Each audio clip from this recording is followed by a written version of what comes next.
Hey, it's your boy, Mike the Situation, Sorrentino.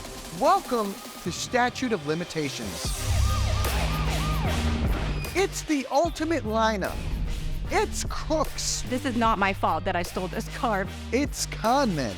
This is my chance. I can be rich for life. It's wannabe kingpins. We all made together $500,000. And queen pins. It was basically a lounge of criminals. These are stories of the non-violent lucky punks and Robin Hoods that dodge the law. I could have gone to prison, not jail, prison.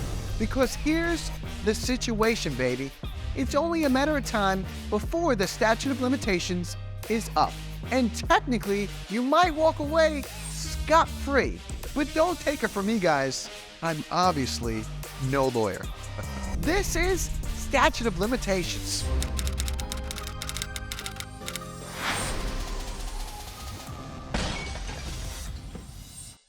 What's up, guys? I'm Mike Situation Sorrentino. We're charging ahead with two people who waited long enough time to talk about their incredible crimes. If you were in Iowa a few decades back, you may have seen Bob. You know, the guy with the giant toothbrush who passed overhead. And Pablo, a man who stole from stores using his own checkbook. All right. This one comes from a guy in Iowa with a taste for mischief. The prank? Toothbrush! Hey, yo! For stealing this, guys, it's a mouthful. Meet Bob. My name is Bob, and back in the 80s, I created the ultimate crime in stealing the Gentle Dental toothbrush. Cedar Rapids back in the 80s growing up was a great city. Kind of a really good working man town, a lot of industry there. I loved fast motorcycles and fast cars. Everyone knew me as kind of an adrenaline junkie, kind of one to always like to push the envelope. Outside the city was a lot of rural farmland, so it's kind of known for its agriculture, a lot of cornfields. I loved to hot air balloon. That was always a big thrill for me. If someone says, hey, let's do it, I was the first one in line. I was ready to go. I always wanted to be the lead dog. And so there's always something to do in Cedar Rapids. And when I say something to do, something mischievous. Drinking. Who didn't love to drink?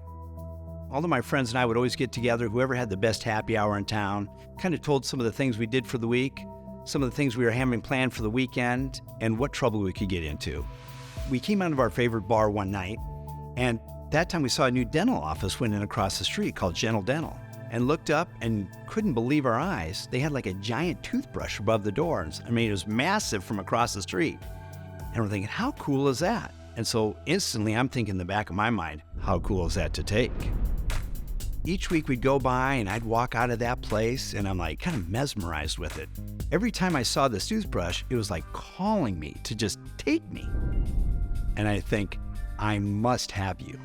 And a couple of my friends said, hey, what are you planning? You got that look in your eye. And I said, well, you know, that toothbrush would beat any road sign in my garage. I think that would be a great souvenir. As we're sitting there talking about that, shooting some pool, throwing back some shots like we normally do back on a Friday night, we all thought, man, this is our next big act.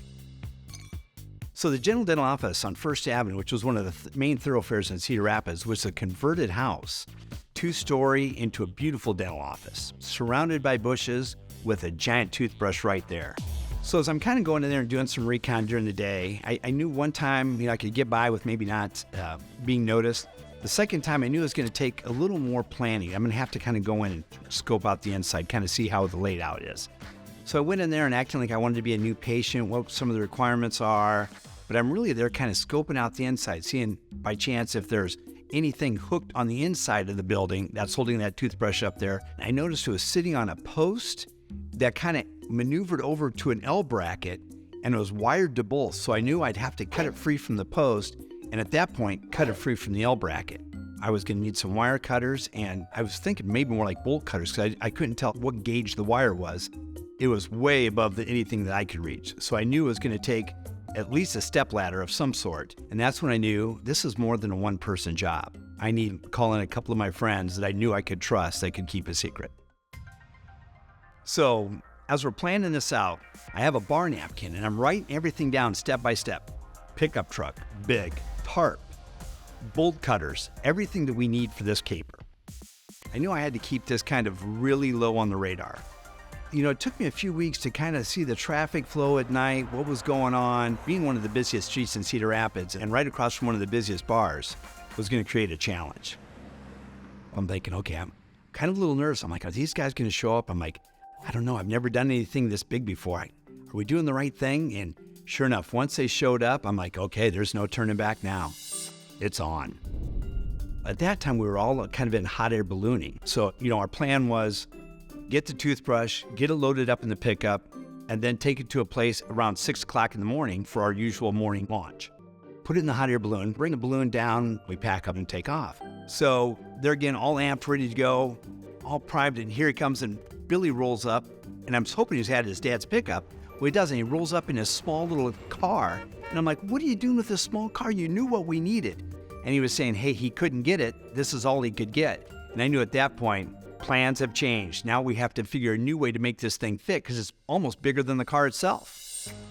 We kind of come rolling around the corner of the dental office, and at that point, I have a little step ladder. We throw it down, have the bolt cutters. I jump up on the step ladder, clip it off the post the first time, and then as we take the little step ladder over to the other one, realizing the angle at this, there's no way I can even reach it.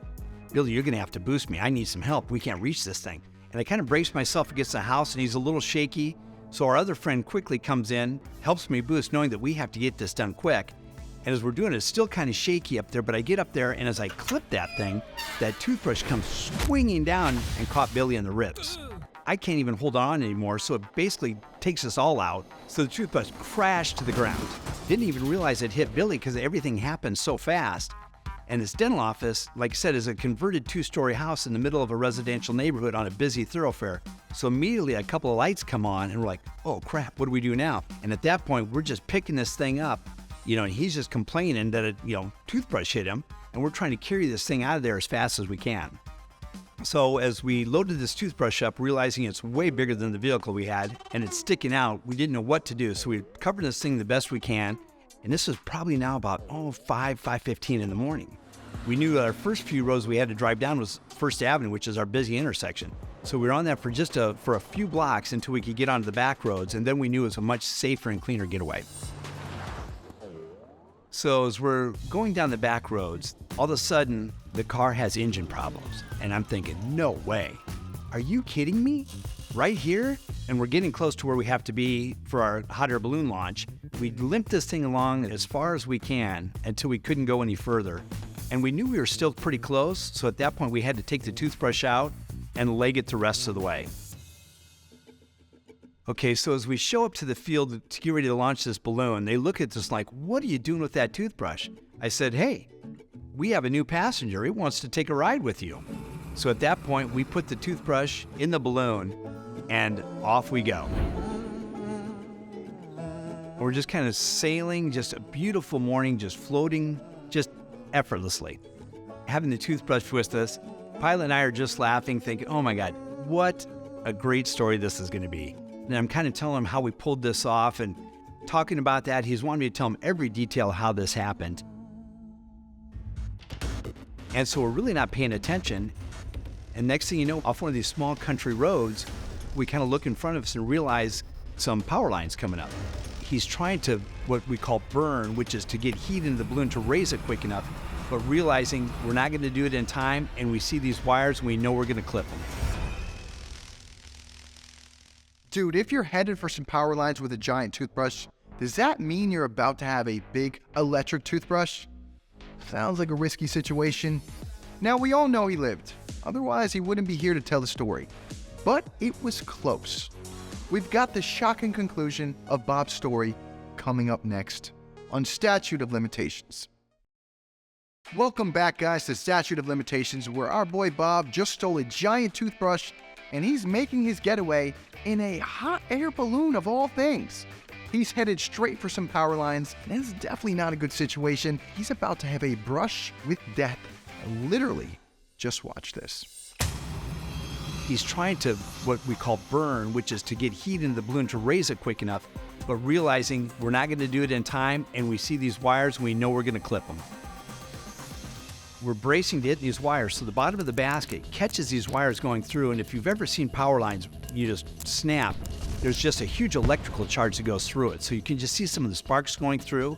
And at that time, we knew we got to get this balloon down quick. Not only did we crash into some power lines, but I have a stolen toothbrush with me on top of it. And then the pilot says to me, I'm not going to jail for this. So let's get this thing packed up and out of here. The chase crew comes up immediately after we set the balloon down.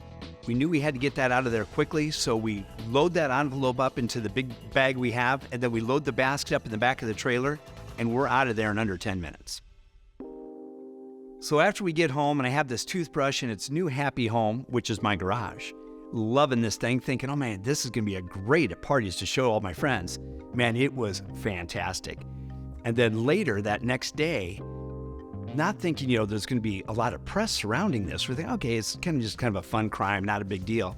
Well, it's on the news, it's in the newspapers, it's all over that someone stole the toothbrush. And I'm thinking, holy crap, what's going to happen now? So I called all my friends and said, hey, this is all over the thing, more than we expected. You need to keep this thing completely quiet and not talk about this at all.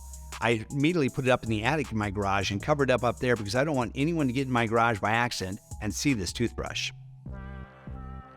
So as days went on, and still the press is all over this toothbrush story, now there's a reward for it. And it's for a couple $1,000s. So I'm thinking, how much is this toothbrush really worth? Everyone's looking for this toothbrush. People already know I'm a troublemaker. I'm thinking, I got to get rid of this thing. And so I'm kind of a nervous Nelly now thinking, where am I going to ditch this thing? How am I going to get rid of it? What's going to happen? I could trust the balloon people, but my two friends that helped me with the heist, one of them, man, he just loved to brag. So anything that he can make himself sound better, he loved, especially to the girls and at the bars. So I'm thinking, I got to cut this guy off because he could ruin it for all of us. So we had to sit him down one night and say, Billy, you cannot say a word of this. So we talked about this thing and got a plan to get rid of this toothbrush.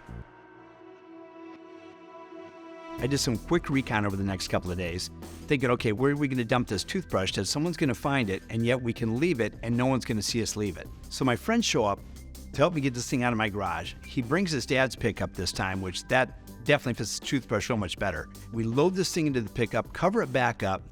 Early morning, we drive to this parking lot that I have all set up, ready to go, carry this thing out of there, lug it through the parking lot and set it down, and we just jump back in the truck.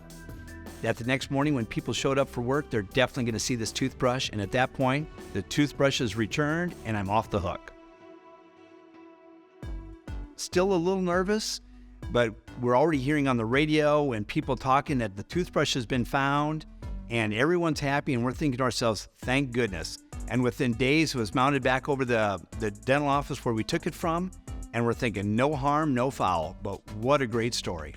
So with years gone by now, the dental office is no longer there, and my friends and I haven't talked about it since. As a matter of fact, they don't even know I'm here. Thanks to the Statute of Limitations, I can talk about this now. It's time to let people know who really pulled the great toothbrush caper. That was me. Now, if you ask me, if you steal a giant toothbrush, you're just begging for a cavity search. Now, that may be a good situation or a bad situation depending on who you are, but in the end, Bob was able to avoid the law long enough to make a clean getaway and share his story with us. Now, as we're about to see back in the good old days, it was a whole lot easier to commit fraud, especially writing bad checks. Here's a story of a guy who is willing to take that chance. Meet Pablo. Hi, my name is Pablo, and the story I'm going to tell you is about fraud and larceny that I committed way back in my 20s when I was young and stupid. But now the statute of limitations is up, so I can tell it to you. Here's what happened.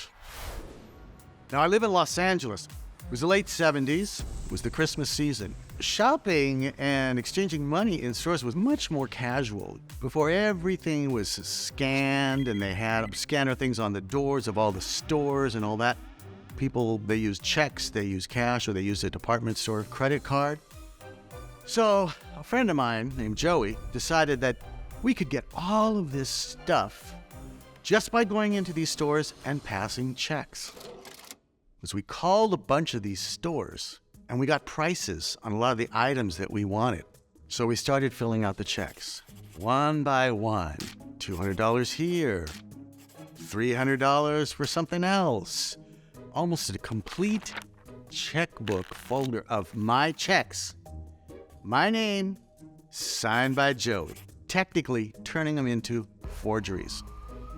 That way we could go to each store and very quickly just hand the check to the clerk saying, "Oh, yes, we called ahead and we had the item reserved right here. Could you just pick it up for us and we'll be on our way?" They didn't ask any questions because they were too busy.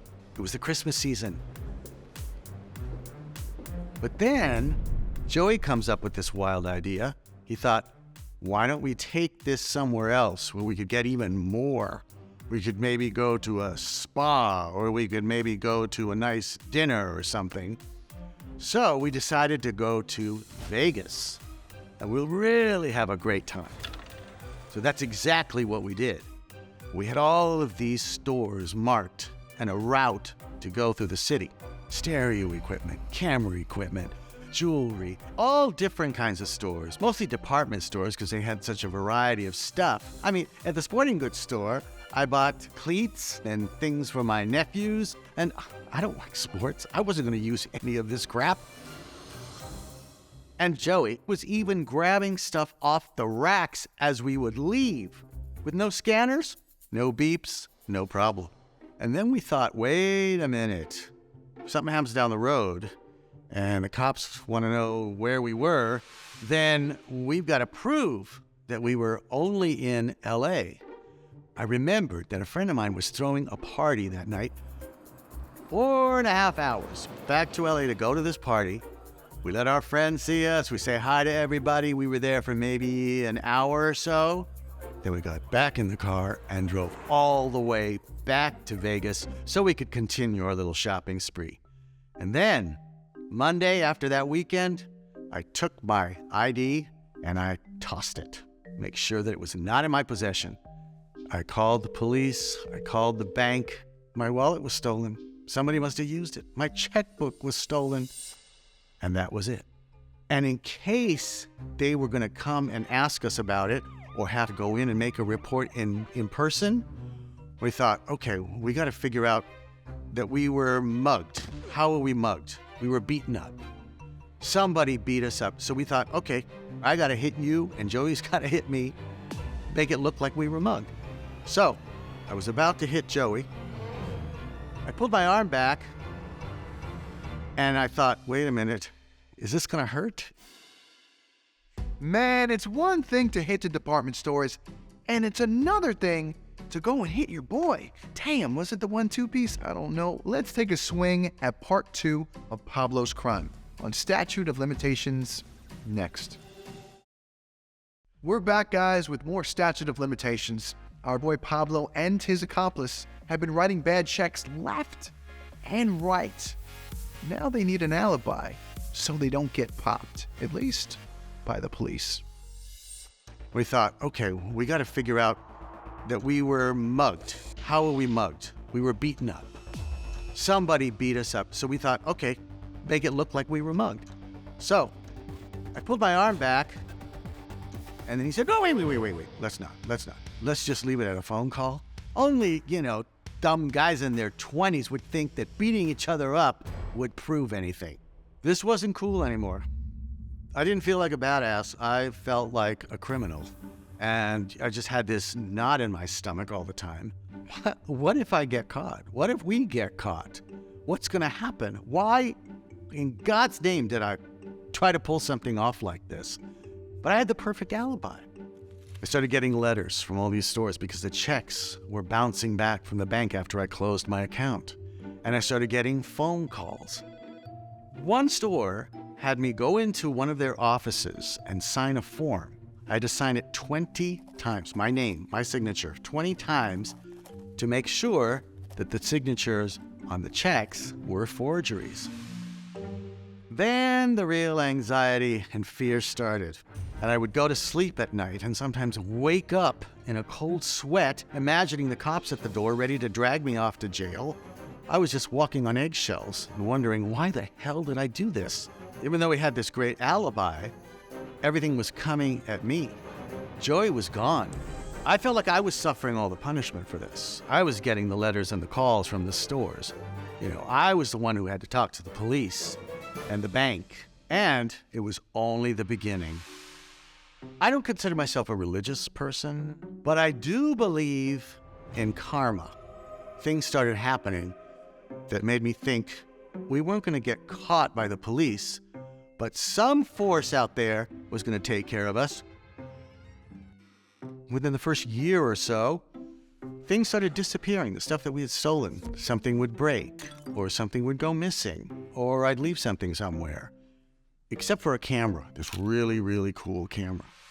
And over the 12 or so years after we committed this crime, it ended up that I was mugged 4 times in this town, my hometown.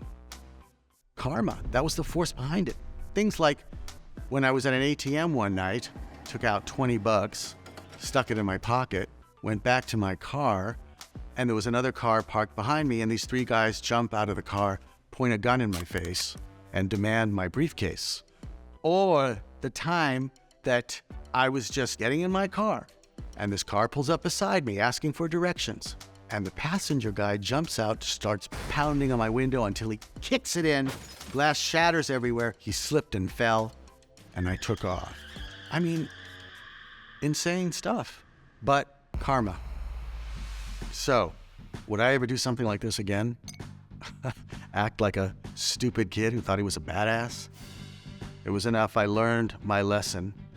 I wouldn't even consider something like that again, even if I knew I could get away with it. There's a statute of limitations with the legal system, but the universe has no such thing. They say that if you deserve it, the universe will actually serve it. Eventually, in this particular situation, karma was served. And that's our show, folks. I'm Mike, the Situation Sorrentino, reminding you, don't do the crime if you can't hide for a crazy long time. Also, being found guilty or feeling guilty are 2 different things, especially if you got a Catholic mother like myself. Trust me, be sure to check out some more stories of everyday folks confessing some crazy crimes later. This program is for entertainment purposes only, and it is not legal advice. The statute of limitations are complicated and depend on many factors. If you need advice, you should seek legal counsel from a competent attorney in your jurisdiction.